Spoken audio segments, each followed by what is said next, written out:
पत्रकार परिषदेचं आयोजन? देखिए, सबसे पहले तो मैं G20 का ये जो कार्यक्रम हुआ है उसमें विदेशों से जो लोग आए हैं, शहर को जो बदला गया है, खुशी तो हुई है, लेकिन मुझे ऐसा लगता है कि अब सिर्फ 2 दिन के लिए अगर हम इतना कर सकते हैं तो हमारे गांव के इसका डिस्प्यूट चल रहा है भाई, कैमरे का थोड़ा मैं बाद में देता हूँ ना, यूट्यूब को भी मैं सेपरेटली अगर चाहे तो मैं दे देता हूँ उसमें। तो मेरा ये कहना है कि सबसे पहले तो ये बात बता दूं कि छत्रपति संभाजी नगर का जो नाम लिया गया है, मैं एक सवाल ये करना चाह रहा था कि इतने साल इंतजार करे थे, अगर G20 इतना ही इम्पोर्टेंट इवेंट था तो एक 4 दिन रुक जाते। मैंने अपनी प्रतिक्रिया साफ तरीके से जाहिर की थी कि मैंने हमेशा से ही किसी भी नाम का, सिर्फ औरंगाबाद शहर के बारे में नहीं बोल रहा हूं, मैं जहां जहां पर भी नाम बदलने की बात आई है मैंने उसका विरोध किया हूं, और औरंगाबाद का मैंने शुरुआत से विरोध किया हूं, आज भी इस बात का मैं विरोध करता हूं। विरोध करने का मतलब ये नहीं है, और ये चीज सभी लोग अपने ध्यान में डाल दे, और जो गलत तरह के कमेंट्स कर रहे हैं वो भी ये बात अच्छी तरीके से समझ ले कि इसका जाति से, धर्म से, मजहब से कोई लेना देना नहीं है। इसको कहीं ना कहीं कुछ मीडिया वाले इसको हिंदू मुस्लिम का इश्यू बनाकर देख रहे हैं। मैं MIM का खासदार होने के बावजूद आपको ये कहता हूं कि ये जिला जो है, वो जिला में रहने वाले, चाहे वो हिंदू हो, दलित हो, क्रिश्चियंस, मुस्लिम्स, पारसी, सिख, ये सभी मेरे चुनावी क्षेत्र के अंदर आते हैं और सभी लोगों का मैं प्रतिनिधित्व करता हूं। लेकिन जानबूझकर एक ऐसी साजिश रची जा रही है कि नहीं, औरंगाबाद को औरंगजेब के साथ जोड़ने वाले मुसलमानों ने ये करना चाहिए, वहां चले जाना चाहिए, उनको जाना है तो पाकिस्तान चले जाना चाहिए। देखिए, मैंने हमेशा से ये बात कही है कि छत्रपति शिवाजी महाराज हो, छत्रपति संभाजी महाराज हो, फुले हो, शाहू हो, अंबेडकर हो, मौलाना अबुल कलाम आजाद हो, ये सभी महापुरुष थे, और इनको आप ये कहेंगे कि मैं एक शहर का नाम देकर बड़ा कर रहा हूं तो ये आपकी सोच है। ये पहले से ही बहुत बड़े हैं उसमें। आप इनको एक नाम किसी शहर का, किसी रेलवे स्टेशन का, किसी सड़क का देकर ये समझ रहे हैं कि हम इन्हें बड़ा कर रहे हैं करके, ये आपकी गलत सोच है करके। अब अगर छत्रपति संभाजी महाराज के नाम से अगर हमारे औरंगाबाद शहर के लिए नोटिफिकेशन निकाला गया है कि किसी एक महान व्यक्ति के नाम के ऊपर हम इस शहर का नाम देना चाह रहे हैं, तो मैं कुछ सुझाव देना चाह रहा हूं महाराष्ट्र सरकार को, केंद्र सरकार को। केंद्र में भी आपकी सरकार है, महाराष्ट्र के अंदर भी आपकी सरकार है। एक सवाल यह है कि मुझे जितने भी ज्ञानी लोग हैं इस महाराष्ट्र के अंदर, उन्होंने ये समझाकर बताए कि छत्रपति संभाजी महाराज का और औरंगाबाद का क्या और कैसा ताल्लुक था। ये हमको बताने की कोशिश करें कि अगर किसी का कुछ कनेक्शन अगर है तो आप हमको बता दीजिएगा, हिस्टोरिकली इनका ये कनेक्शन रहा है करके। वो महान है, इसके अंदर कोई दो राय नहीं हो सकती है।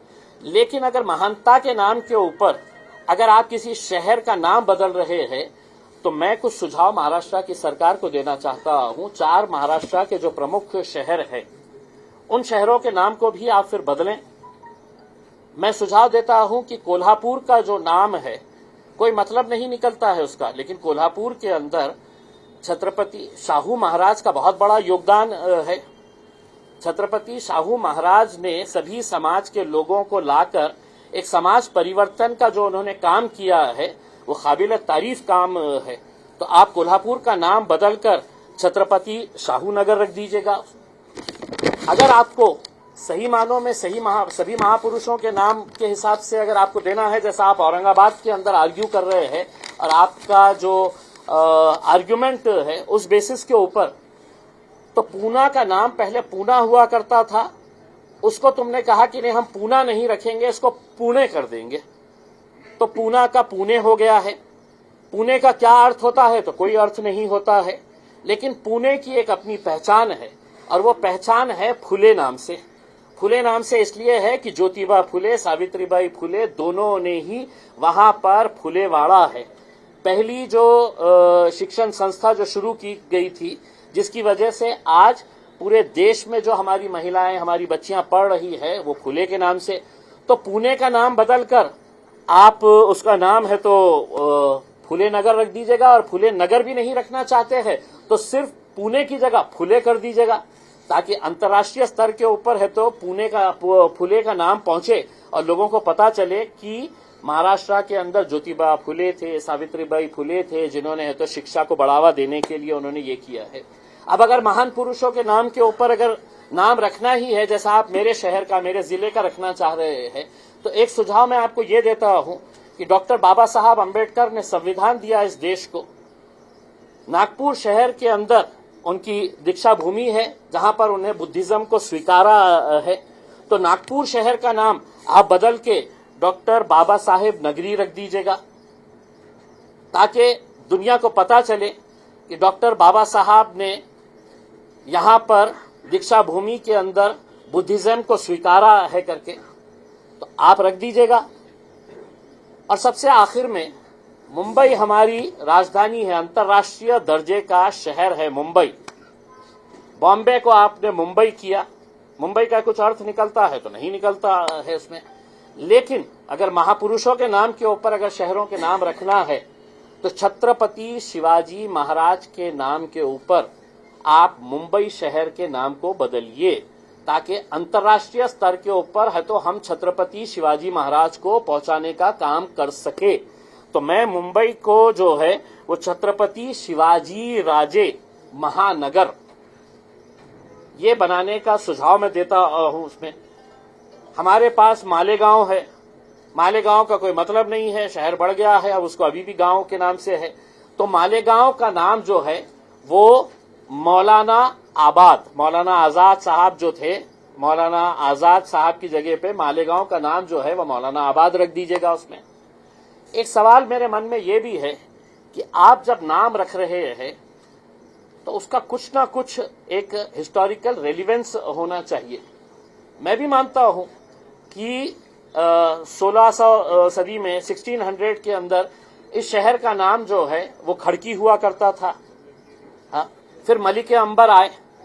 अब मलिक अंबर का योगदान क्या रहा है कि जो आज जो कूद रहे हैं, इनके बाप दादाओं को पानी पिलाने का काम किसी ने किया था तो मलिक अंबर की उस नहर ने किया था। मलिक अंबर ने इस शहर को सिर्फ पानी ही नहीं पिलाया, बल्कि इस शहर के विकास के अंदर मलिक अंबर का बहुत बड़ा योगदान था। लेकिन इसके बावजूद क्या हमने कभी कहा था कि साहब आप नाम है तो ये कर दीजिएगा, क्योंकि ये इस तरह की घटिया राजनीति ना हमने किए है और ना आगे करेंगे हम उसमें। लेकिन अगर रखना था तो यही सेना, भाजपा, कांग्रेस, एनसीपी वालों की तरफ से ये सुझाव आना चाहिए था कि भाई ये शहर को बसाया था 1633 के अंदर मलिक अंबर ने, तो हम इस शहर का नाम है तो क्या मलिक अंबर के नाम से हम रख सकते हैं कि अंबराबाद ये शहर का नाम हो सकता है। अगर शहर का ही नाम क्या अगर आप ये कहेंगे कि नहीं पहले नाम बदले हुए हैं, तो खड़की नाम के ऊपर क्यों नहीं विचार किया गया कि खड़की नाम भी पहले था, हम उसको पुराना खड़की है तो हम रखना चाहते हैं करके। उसमें महज एक बाला साहब ठाकरे औरंगाबाद में आते हैं, अपनी राजनीति की दुकान यहां पर उन्हें चलाना था, अपने को यहां पर गढ़ बनाना था, तो आप ये बोलकर चले जाते हैं कि मैं ये शहर का नाम है तो संभाजी नगर रखूंगा करके, और उसके बाद से तकरीबन 30-35 साल जो है आप अपनी घटिया राजनीति जो है वो इसी मुद्दे के ऊपर लेकर चले हैं कि आपको हमारे को ये करना है।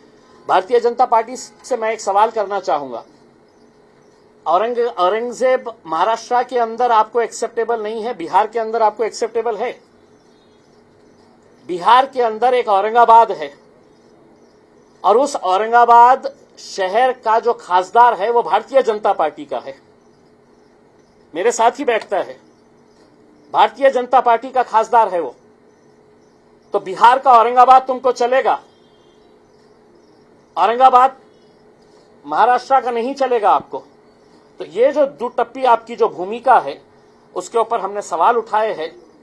और अगर मैंने जो नाम सुझाए है, तो आप अगर चाहे तो इसी अधिवेशन के अंदर, आपका अधिवेशन चल रहा है महाराष्ट्र सरकार का, कैबिनेट के अंदर आप ये प्रस्ताव पास करिए कि मैं कोल्हापुर का नाम है तो शाहू महाराज के नाम पे रख रहा हूं, पुणे के नाम को हटाकर हम फुले रख रहे हैं, हम नागपुर का नाम हटाकर हम वहां पर डॉक्टर अंबेडकर नगरी हम रख रहे हैं नागपुर का नाम, और छत्रपति शिवाजी महाराज हमारे लिए बहुत आदरणीय है, सबके लिए आदरणीय है, तो हम छत्रपति शिवाजी महाराज को पूरे अंतर्राष्ट्रीय दर्जे के ऊपर पहुंचाने के लिए, अंतर्राष्ट्रीय लेवल के ऊपर पहुंचाने के लिए हम मुंबई का नाम बदलकर है तो छत्रपति शिवाजी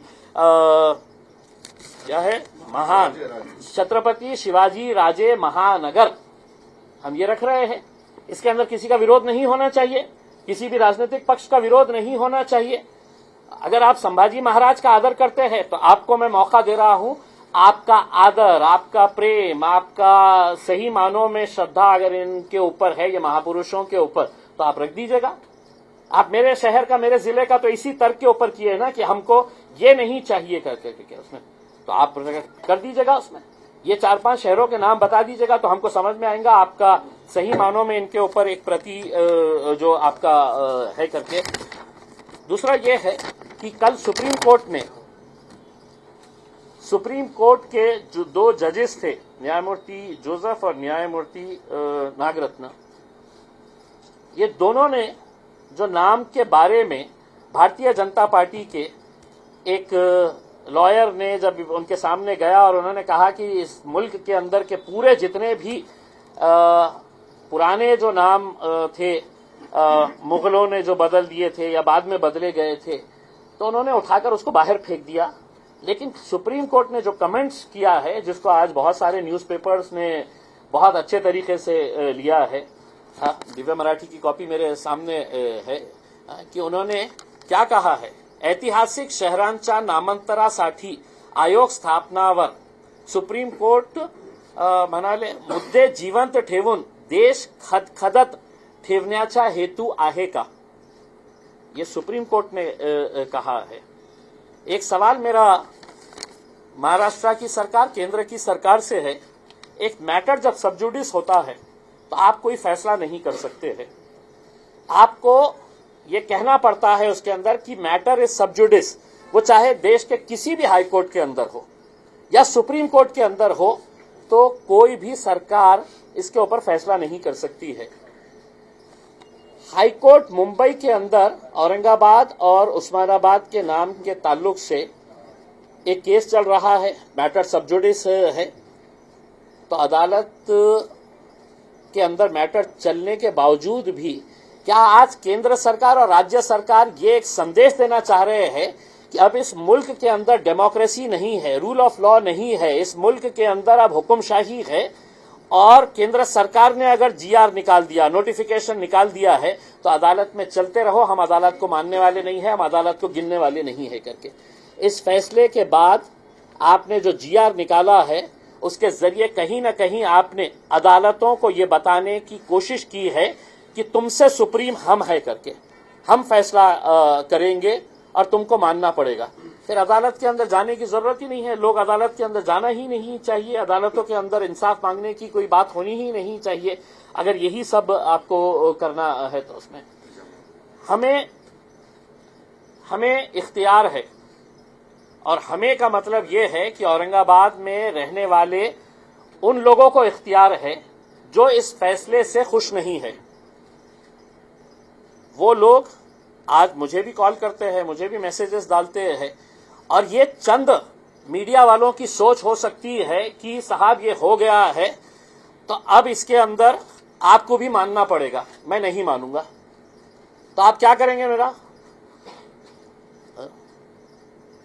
मैं तो ये कहूंगा कि इस फैसले से कहीं ना कहीं आप समाजों के बीच में जो दरार पैदा करने की कोशिश कर रहे हैं।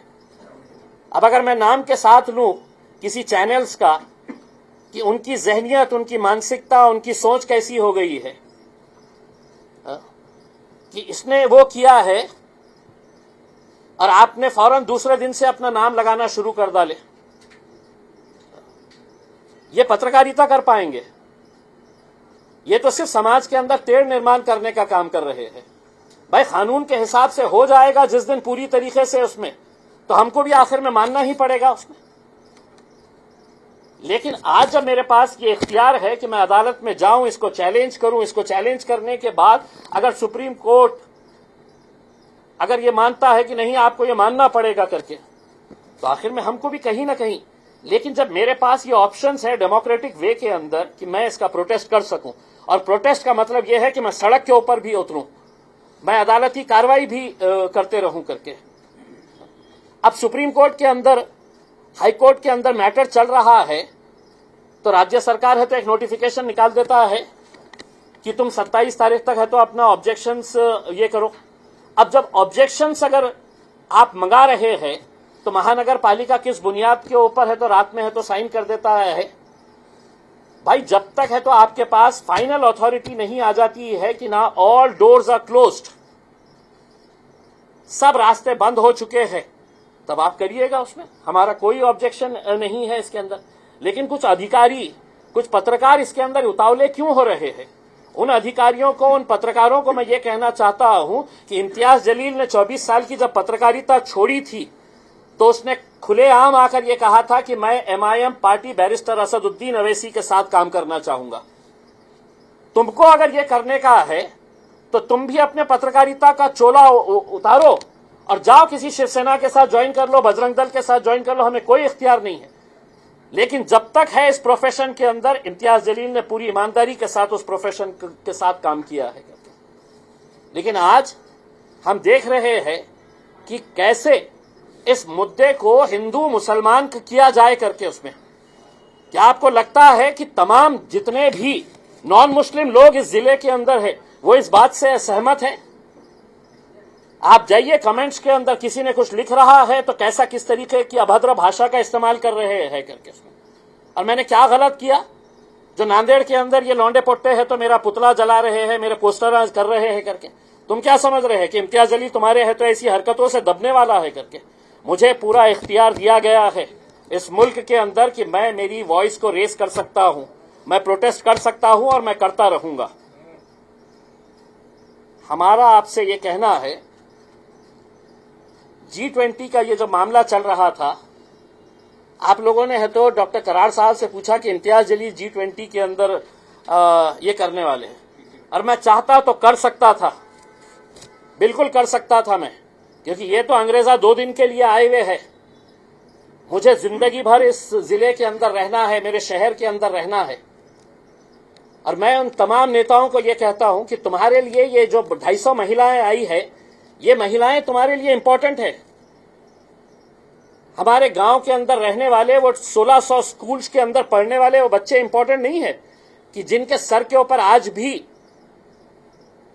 टीन के शेड के नीचे पड़ रहे हैं। वो करार साहब ने मुझे कॉल करके रिक्वेस्ट किया कि आप ये 2 दिन कुछ मत करिए। पुलिस कमिश्नर ने मुझसे कॉल करके ये रिक्वेस्ट किया कि आप ये 2 दिन मत करिएगा करके। उसके बाद डीसीएम देवेंद्र फडणवीस साहब ने पर्सनली मुझे कॉल करके ये कहा कि इम्तियाज जी आप ये मत करिए। मैं करने वाला था, लेकिन मुझे भी मेरे जिले की फिक्र है। एक मैसेज जा रहा है कि भाई यहाँ पर लोग आए हुए हैं, वो लोगों के सामने मैसेज नहीं जाना करके, इसलिए है तो मैंने अपना आंदोलन या जो भी मैं प्रोटेस्ट करने वाला था, अगर मैं करता तो आप सोचिए कि G20 के अंदर, और मैंने ये बात देवेंद्र फडणवीस साहब को साफ तरीके से बताया। मैं बोला साहब 2 दिन के बाद करूंगा तो लोकल लेवल के ऊपर ये जाएगी। मैं तो देश को ये बताना चाहता हूं अंतर्राष्ट्रीय लेवल के ऊपर कि यहाँ पर किस तरह की राजनीति यहाँ पे खेली जाती है करके। G20 के अंदर है तो आपने अच्छी अच्छी चीजें दिखा दी, लेकिन एयरपोर्ट के बाहर निकलने वाली आपने जो पंडौल से उन झोपड़ियों को, उन छोटे मकानों को आपने ढाका है, तो क्या वो इस मुल्क की सच्चाई नहीं है? आप क्यों उसको ढाके हैं? आप क्यों वहां पर पर्दा लगाकर उसको छुपाने की कोशिश किए हैं कि नहीं हमको ये नहीं दिखाना है करके? आप सिर्फ उनको अच्छी अच्छी चीजें दिखाएंगे। बताइए, हिंदुस्तान की हमारी गरीबी में भी हमारी जो है वो हमारी इज्जत छुपी हुई है। गरीब है इसका मतलब ये नहीं है कि हम गरीबी को दिखाएंगे नहीं। हाँ, हमारा मुल्क जो है उसमें गरीब लोग भी बसते हैं, जो मेहनत करते हैं, कष्ट करते हैं करके। मैं तो ऑर्गेनाइजिंग कमेटी को यह पूछना चाहता हूं कि वो कहां गए थे, कौन सी मस्जिद में गए थे? नूरानी मस्जिद में लेके जाने का किसने फैसला लिया था? किसका फैसला था? नूरानी मस्जिद उनको ख्वाब पड़ा था कि औरंगाबाद में नूरानी मस्जिद है करके? फिर क्यों जामा मस्जिद को नहीं लेके गए हैं? जामा मस्जिद को बाज़ाब्ता इन्फॉर्म किया गया था। आपने गरीबी दिखाना था आपको, तो उस गली के अंदर लेके गए हैं कि जहां पर पानी बह रहा था। और किसके बोलने के ऊपर, किसकी डिमांड थी, मुझे ये बताइएगा। कलेक्टर साहब ने बताना चाहिए कि किसकी डिमांड के ऊपर यहां के लोग परेशान हैं कि ये मस्जिद के अंदर कैसा लेके चले गए हैं करके। आपने जामा मस्जिद के अंदर लेकर आना चाहिए था, आपने दिखाना चाहिए था जो अच्छी मस्जिदें हैं हमारी। आपको नूरानी मस्जिद लेके जाके आप क्या दिखाना चाह रहे थे उसमें? आपने तो बाकी सब चीजों को ढाक दिए थे। नूरानी मस्जिद को लेके जाने का आपका किसका फैसला था मुझे पता नहीं है। इसके पीछे आपकी क्या साजिश थी मुझे पता नहीं है करके कम से कम मेरे से राय लेना चाहिए था कि हम उनको बताए होते कि चलिए साहब, गवर्नमेंट कॉलेज की शाही मस्जिद के अंदर एक खूबसूरत मस्जिद बनी हुई है, जामा मस्जिद है आपकी, वो देखिएगा। पंचक्की की मस्जिद में आपने लेके जाके, तो ये किसने फैसला लिया था मुझे पता नहीं है। लेकिन ये मुद्दे के मामले में मैंने अभी कुछ देर पहले जो पेटिशनर्स है उनके साथ मीटिंग की है। उनकी जो कानूनी लड़ाई है वो लड़ाई जारी रहेगी, लेकिन एक लड़ाई हम रोड के ऊपर भी लेकर आएंगे, हम रास्ते के ऊपर भी लेकर आएंगे और उसके बारे में भी हम लड़ेंगे। बिल्कुल हमारी नाराजगी हम जाहिर करेंगे। हुकूमत तुम्हारे पास है और ये हुकूमत जो है वो डिक्टेटर के हिसाब से है कि तुमको क्या करने का है तुम करो, हमने ये फैसला कर दिए है करके। तो वो हमारी लड़ाई जो है, हम ये जानते हुए भी कि तुम डिक्टेटर के हिसाब से फैसला लेने वाले हैं। मैं सिर्फ औरंगाबाद की जनता से हाथ जोड़कर, और जो लोग सोशल मीडिया के ऊपर ये दिखाने की कोशिश कर रहे हैं कि ये हिंदू और मुसलमानों का मुद्दा है, तो नहीं है। मैं आपको फिर से एक बात ये कहना चाहता हूं, ये जितने भी महापुरुषों के नाम लिए हैं हम उनका पूरी तरीके से आदर करते हैं, आगे भी करते रहेंगे। उसमें हम इनको बहुत मानते हैं, लेकिन इनके नाम के ऊपर कभी हम राजनीति नहीं करेंगे। अब तुमको अगर सही मानों में इनके बारे में अगर दिल में जरा सी भी जगह है तो इन 4-5 शहरों के भी नाम का प्रस्ताव आप लेके आ जाइएगा। आपकी सरकार केंद्र में भी है, राज्य में भी है, और हमें यकीन है कि इसका कोई विरोध नहीं करेगा। हमारे 2 आमदार हैं, वो दोनों आमदार भी इसका समर्थन करेंगे। कांग्रेस वाले, एनसीपी वालों ने है तो खुलकर आए हैं कि संभाजी नगर का हम औरंगाबाद का समर्थन करते हैं।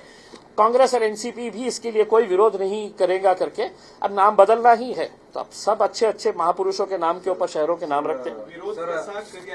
स्वरूप काय असेल, आंदोलनाचं स्वरूप कसं असेल ते आम्हाला सांग। देखिए, मैंने इसके बारे में मीटिंग लिया है। 2 मीटिंग्स मेरे अभी इससे पहले हुए है। हम ये है कि हम कभी ना हमने अलग अलग मुद्दों के ऊपर रास्ते के ऊपर आए हैं, हमने मोर्चे निकाले हैं, हमने आंदोलन किए हैं। मैंने अपने लोगों से राय मशवरा लेने की कोशिश किया है। किसी ने कहा है कि हम बंद मनाएंगे, किसी ने कहा है कि हम मोर्चा निकालेंगे, किसी ने कहा कि हम ग्राउंड के अंदर एक बड़ी सभाएं लेंगे, किसी ने कहा है कि हम 1 महीने तक पूरा है तो रिले हंगर स्ट्राइक के ऊपर बैठेंगे, किसी ने कहा कि काले झंडे अपनी अपनी गाड़ियों के ऊपर लगाएंगे। तो ये सुझाव आए हैं। अब इसके ऊपर हम जो पार्टी की जो कोर कमेटी है वो बैठेगी और उसके ऊपर चर्चा करके हम यकीनन ये बताएंगे कि हम इन फैसलों से नाराज है। हम छत्रपति संभाजी महाराज के बिल्कुल विरोध में नहीं है, पूरी तरीके से हम उनका आदर करते हैं, लेकिन इसको कोई जातिवादी मुद्दा ना बनाए। दूसरा, मैं आपके जरिए तमाम नौजवानों से, चाहे वो किसी जात, धर्म और मजहब के हो, आप सोशल मीडिया के ऊपर ऐसी कोई पोस्ट नहीं डाले जो किसी महापुरुष के विरोध में जाती है। मुझे आज बताया गया है कि किसी कॉलेज के अंदर कोई एक मुद्दा हुआ है करके। मैं वो नौजवानों से भी अपील करना चाहूंगा कि अपना शहर है, अपना जिला है, ठीक है ये आपके ये हुआ है, आप इससे नाराज होंगे, खफा होंगे, लेकिन उसको एड्रेस करने के दूसरे रास्ते हैं। हमारे को इस शहर के अंदर अमान, शांति, भाईचारगी जो है वो बनाए रखने का है, क्योंकि मेरे को और आपको सबको साथ में रहने का है। तो ऐसी कोई भी सोशल मीडिया के ऊपर पोस्ट ना डाले कि जिसकी वजह से समाजों के अंदर या उसके ऊपर कोई लोग एग्रेशन के अंदर आके गलत तरह की बयानबाजी करे करके। कई सारे लोगों में ये संभ्रम कि अपने डॉक्यूमेंट्स का क्या करें, किस तरह चेंज करें या फिर? देखिए, एक बात आप ये समझ ले कि सरकार ने ये जो फैसला लिया है, अब इसके ऊपर आपका पासपोर्ट है, आपका आधार कार्ड है, आपका पैन कार्ड है, इसके ऊपर जो करोड़ों रुपया खर्च होने वाला है, ये जो है वो जनता करवाने वाली है। मैं ये कहना चाहूंगा कि आपको, मैं आज के दिन है तो खास मेरे तौर के ऊपर मैंने है तो ये निकलवाने लगाया हूं कि जिन जिन लोगों ने इस बात का समर्थन किया है, मैंने जब ये 1600 स्कूल्स के बारे में सर्वे करने की बात करी थी तो डीपीडीसी मीटिंग के अंदर उन्होंने रिप्लाई करके दिया था कि ये स्कूल्स अगर हमको बनाने का है तो उसमें गांव वालों ने लोक वर्गनी करके कुछ कंट्रीब्यूशन देना, तो सरकार अपना पैसा देगी तो वो टीन शेड हटेगा करके, ये लिखित के अंदर उन्होंने दिए हैं, मेरे पास ये है। तो गांव वालों ने लोक वर्गनी करके अपने स्कूल के बच्चों के लिए आप लोक वर्गनी मांग रहे हैं, और शहर के अंदर अब सभी लोगों को जो लाइन में खड़े रहना है, आधार कार्ड बदलना है, पैन कार्ड बदलना है, अपने जेब से पैसे लगाने का है करके, उसमें आप लोक वर्गनी की जगह आप भुमरे साहब ने पैसा देना चाहिए कि मैं दूंगा, कंट्रीब्यूट करूंगा क्योंकि मैं नाच रहा था सबसे ज्यादा। फिर आपके खैरे साहब ने देना चाहिए कि नहीं, जनता को हम पैसे का बोझ नहीं डालेंगे, हम पैसा देंगे करके। उसमें किसी ने भी अपने जेब से पैसा नहीं डालना चाहिए क्योंकि हमारी पार्टी ने, हमने है तो ठहराव लेकर आए थे।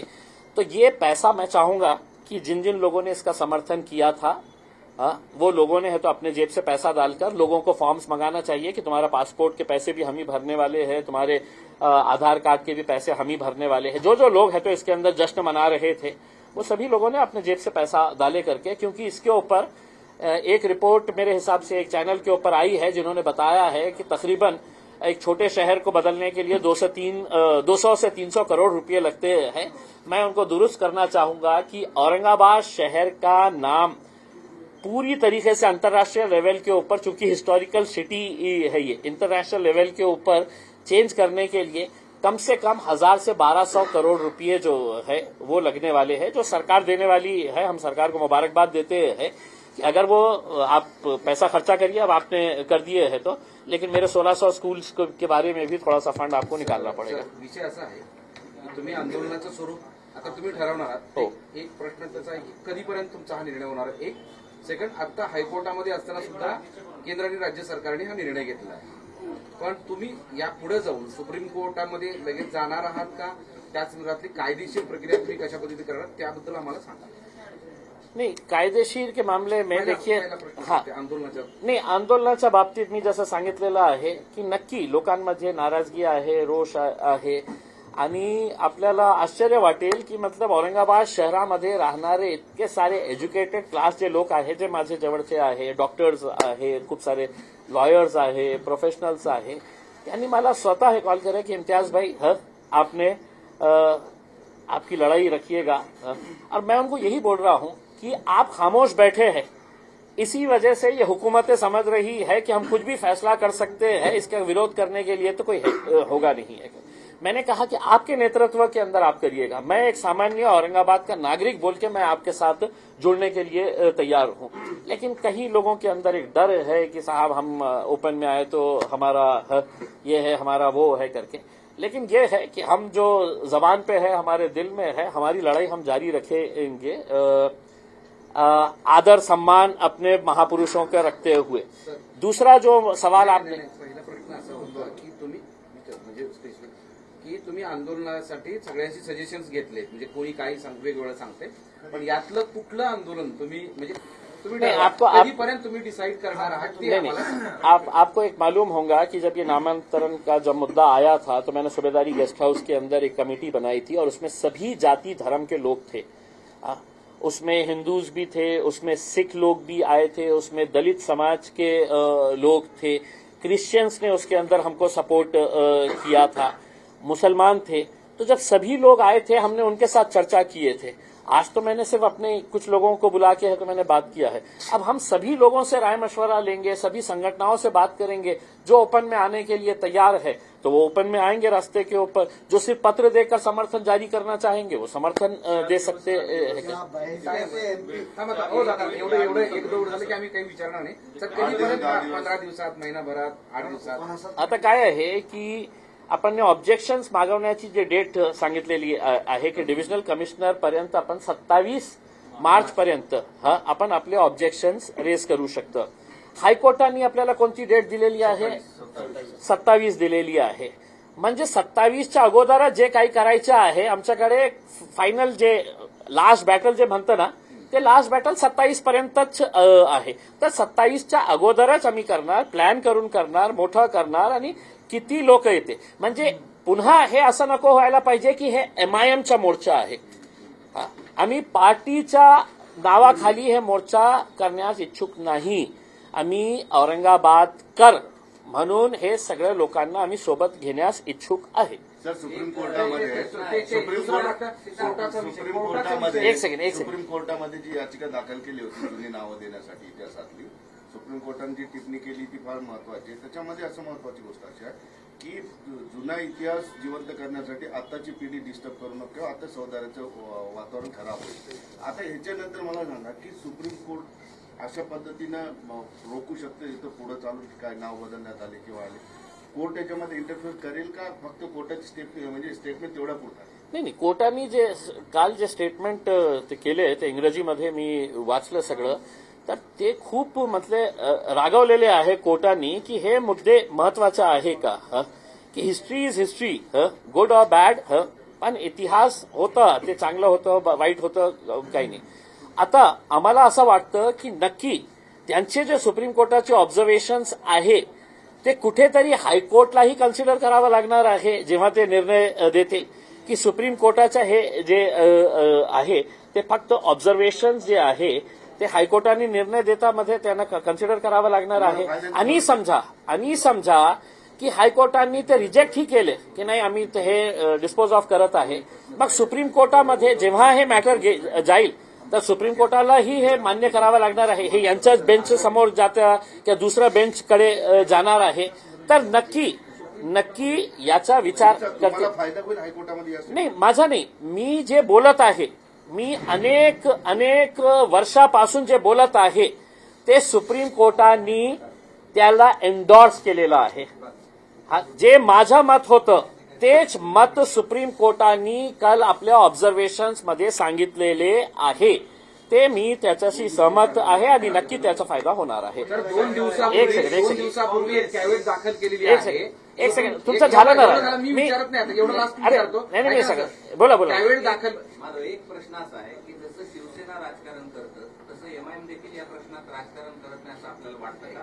त्याचं कारण असं आहे की तुम्ही मराठा आरक्षणाच्या विरोधात याचिका करता, तुम्ही वेगवेगळ्या याचिका करता, मात्र औरंगाबाद आणि संभाजीनगरमध्ये तुम्ही याचिका न्यायिक लढाई न लढता तुम्ही रस्त्यावर उतरून एक समाजाला रस्त्यावर उतरून त्यांना पेटवण्याचं काम तुम्ही सुद्धा करत नाही का?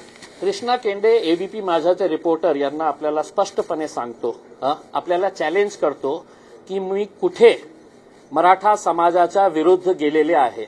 आता कृष्णा केंडे साहेब आपण ऑन एअर हे सांगितलेले आहे, आता तुमची जबाबदारी आहे की तुम्ही मला सांगा की मध्ये मी कोणत्या, एक सेकंड, तुम्ही कारण खूप गंभीर, तुम्ही मराठा आणि मुसलमानामध्ये तेढ निर्माण करण्याचं काम करत, तुम्ही दाखवा मला। आता मी प्रेस कॉन्फरन्स पुढे घेऊ जाणार नाही, तुम्ही मला सांगा। नाही, मी प्रेस कॉन्फरन्स घेणार नाही, हे मी नाही, इंडिव्हिज्युअल नाही, हे तुम्ही समाजामध्ये तेढ निर्माण करण्याचं काम करत आहे। सांगा मला कुठे मी गेलो होतो? मी नाही, तुम्ही काय सांगितलं की मी मराठ्यांच्या विरोधात गेलो होतो? नाही, लगेच नाही, मी पुढचा प्रश्न घेणार नाही। हे समाजामध्ये तेढ निर्माण करण्याचं काम जे होत आहे, मी मुस्लिम नाही साहेब, मी सुरुवातीला हे सांगितलेलं आहे की या राज्यामध्ये एक असा चित्र निर्माण करण्याचा प्रश्न होत आहे की आम्ही छत्रपती संभाजी महाराजांचा विरोध करतो आणि ओपनली तुम्ही मला प्रश्न विचारता की मी मराठ्यांच्या विरोधात गेलो होतो। मी अनेकदा हे प्रेस कॉन्फरन्समध्ये सांगितलेलं आहे की मराठा समाजामध्ये अनेक असे परिवार आहे की ज्यांना हे मिळायला पाहिजे, रिझर्वेशन मिळायला पाहिजे। मी गेलो होतो मुस्लिम समाजाच्या विरोधात, मुस्लिम समाजाला मिळायला पाहिजे याच्यामध्ये गेलो होतो. पण काय झालं त्याच्यामध्ये की माझ्यावर असा प्रेशर आणण्यात आलं होतं की तुम्ही जोपर्यंत मराठांच्या नाही मी चॅनलच्या बाबतीत मी चॅनलच्या हे नाही मी पेटिशन केलं होतं. काय बोललो मी?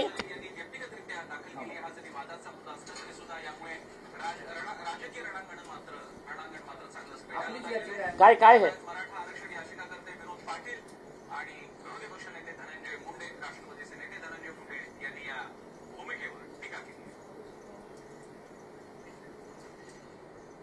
पेटिशन करणारा मी आहे. नाही मी आपल्याला स्पष्टपणे सांगतो कृष्णा नाही इंटरेस्ट नाही.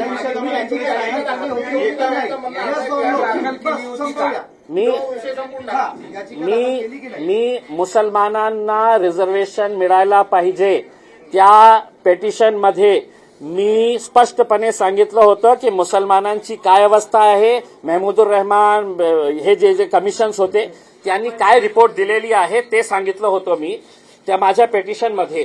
पण मला असं सांगण्यात आलं होतं की तुम्ही मराठ्यांचा विरोध केलं तरीही आपल्याला मुस्लिमांचा. मी म्हटलं की नाही, आम्ही मराठ्यांचा विरोध करणार नाही. मराठ्यांना मिळत असेल तर त्यांना मिळू द्या, आम्ही आमची वेगळी फाईट करणार आहे.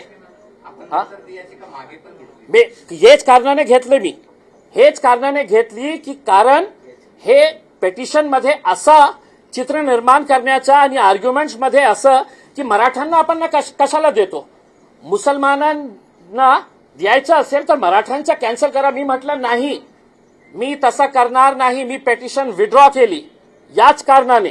आणि अनेक माझे इंटरव्ह्यूज आहे, तुम्ही युट्यूबवर जाऊन बघा की किती इंटरव्ह्यूज आहे. त्याच्यामध्ये मी चॅनल्सला इंटरव्ह्यू दिलेले आहे की मराठ्यांच्या रिझर्वेशनच्या बाबतीत आम्हाला 1% ही आक्षेप नाही होता. आणि कशाला करू मी? मलाही माहित आहे की सर्व समाजामध्ये खूप मोठे लोक आहे, खूप पैसेवाले लोक आहेत, असं नाही आहे. मी हे म्हटलं होतं की मराठा समाजामध्ये शरद पवार साहेबांनी मराठ्यांचं नेतृत्व केलं, किती मराठ्यांना मदत केलेली आहे. अजितदादांनी किती लोकांना केलेली आहे. विखे पाटीलने किती, पतंगराव कदमांनी किती लोकांना मराठा समाजाला वर करण्यासाठी. पण काय आहे की हे जे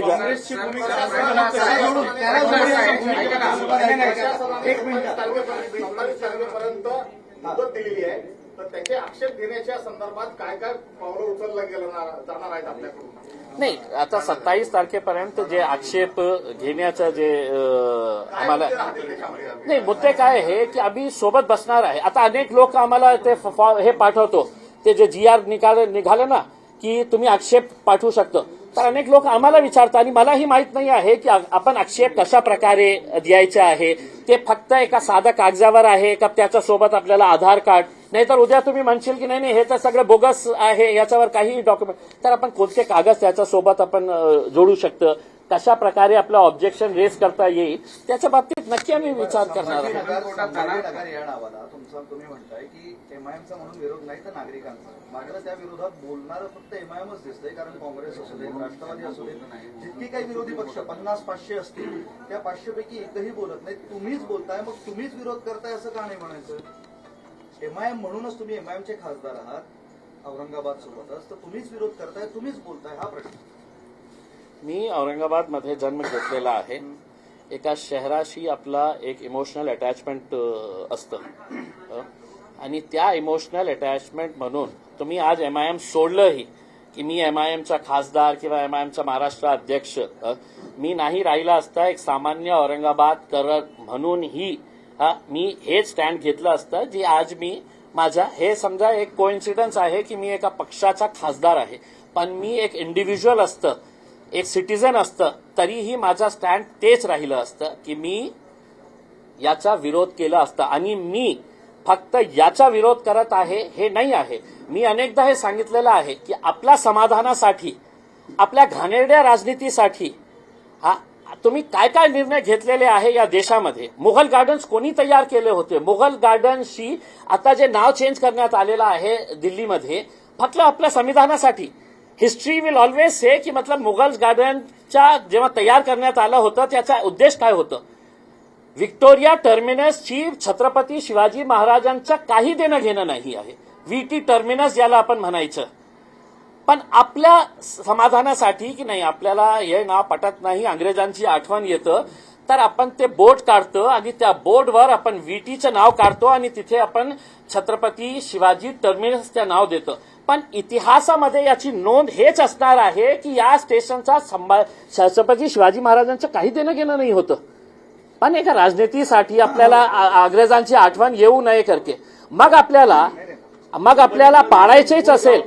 पण हे जे तुम्ही सांगताय आणि हे जे तुम्ही सगळं सांगताय ही तुमची वैयक्तिक मतं असू शकतात ना, आहे ना, बरोबर. मग हा विरोध एमआयएमचा आहे की इम्तियाज जलीलचा? मी काय म्हटलं की आज पार्टी म्हणून विरोध करताय की मनुष्य म्हणून विरोध करताय? नाही, मनुष्य म्हणूनही आहे आणि पार्टी म्हणूनही आहे. पण सर एक प्रश्न असा आहे की आतापर्यंत याच विषयावर 34 वर्ष 35 वर्ष राजकारण झालं.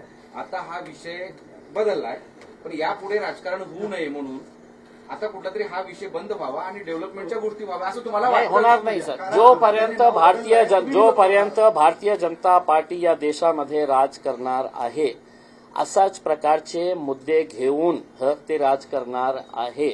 त्यांना इमोशनल इश्यूज वर काढून आपण कसा आपला राजनैतिक स्वार्थ साधता येईल, त्यांचा उद्देश एकच आहे. मग आपल्याला बदलायचं असेल तर मोदी साहेबांनी अहमदाबादचं नाव का नाही बदलत आहे? हेही मुसलमानांचं नाव आहे. औरंगाबाद बिहारमध्ये आहे. प्लीज हिंदी में बोलतो ना. झालंय हिंदी में ऐसा है कि 34-35 साल से यहाँ इस मुद्दे पर राजनीति चल रही थी. किसने कर रहा था? वो जो कर रही थी तो आपने बोला ना शिवसेना नहीं कर रही, शिवसेना कर रही थी. अभी जो कोई कर रहा था, बीजेपी, शिवसेना, MIM जो रहे वो हम पार्टी का नहीं बोल रहे. अभी ये नाम बदलने के बाद ये स्टॉप हुआ ऐसा आपको लगता है क्या? और दूसरा इसके आगे जाके ये सब नाम बदलना ये छोड़कर डेवलपमेंट की बातें अब हो सकती है क्या? वो करने के लिए तुम आगे बढ़ेंगे क्या? ऐसा हमारा सवाल. नहीं, आप मुझे ये बोल रहे हैं कि साहब आप क्यों विरोध कर रहे हैं? आप इस देश के अंदर जो फैसले लिए जा रहे हैं आप खामोशी से क्यों उसको एक्सेप्ट नहीं कर रहे हैं? आप इसको स्वीकार क्यों नहीं कर रहे हैं? आप क्यों इसके अंदर कुछ भी आवाज उठा रहे हैं करके? क्योंकि ये मुल्क के अंदर डेमोक्रेसी कहाँ है?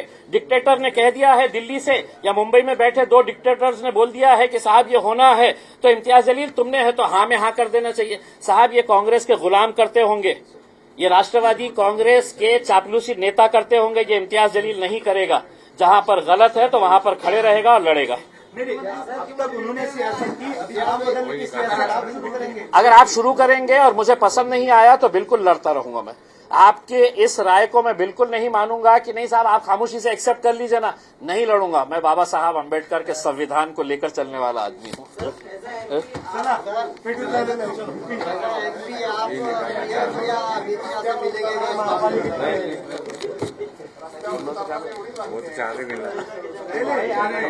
मला सांगा ये निकालना चाह रहे थे एनसीपी कांग्रेस के खिलाफ तो वही ना आपने बॉस ये इतना मतलब ये तो गलत मामला है साहब, ऐसा थोड़ी रहता है. बंद करा रे, दुकान बंद करा. चला बंद करा. हो सन्माननीय साहेब, तुम्ही याचिका दाखल केलेली होती. अरे ते आपण तुम्ही वन टू वन मी बोलतो ना. एमपी साहब इंडिविजुअल वन टू वन करो उनके साथ. तुम्हारा हमारा मी कुठे नाही बोललो. आता म्हणले तुम्ही याचिकाच नाही दाखल केली. मी याचिका कसली दाखल केली? 5% मुसलमानांना रिझर्वेशन देण्याचा. मी का मराठ्यांच्या बाबतीत टाकलं? दाखवा ना मला. ओपन चॅलेंज करतो ना मी. आपल्याला कॅमेरामध्ये तुझं नाव घेतलं ना मी. कृष्णा केंडे हे नाव घेण्याचं कारण एकच होतं. कारण एकच होतं ना की तुम्ही दाखवा ना. पेटिशन मी दाखल केली आणि तुम्ही मला सांगणार की तुमच्या पेटिशन मध्ये हे होतं.